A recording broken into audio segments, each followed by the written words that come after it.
Rishi Sunak is under significant pressure, understandably, given what has happened in Ukraine, to look to increasing defence spending further. Now, just a couple of days ago, he seemed to be indicating, actually, that there might not be an increase in defence over and above what was announced a year ago, and that was actually against a trend of downward reductions in defence spending over the years, an increase of some £24 billion over the next 4 years.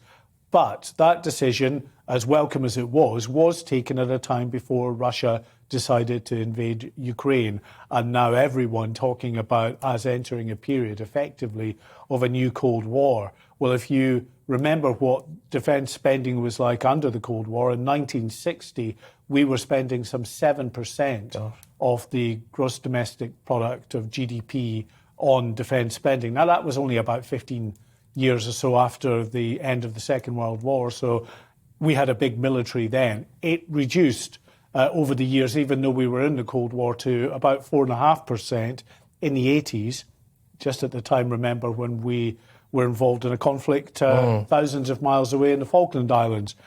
Then we saw defence spending in light of that conflict go up for a few years, again to about 5.5%.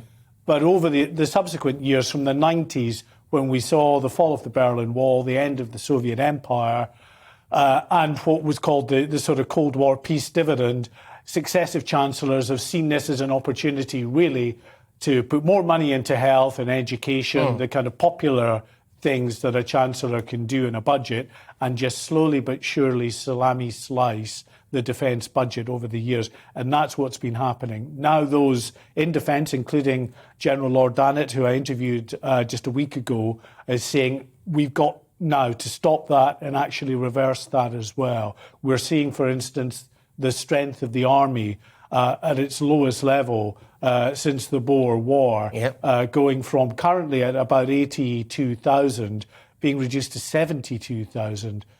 So there is some hope that perhaps Rishi Sunak can signal a reversal of that current policy and we can stay at about 82,000 soldiers.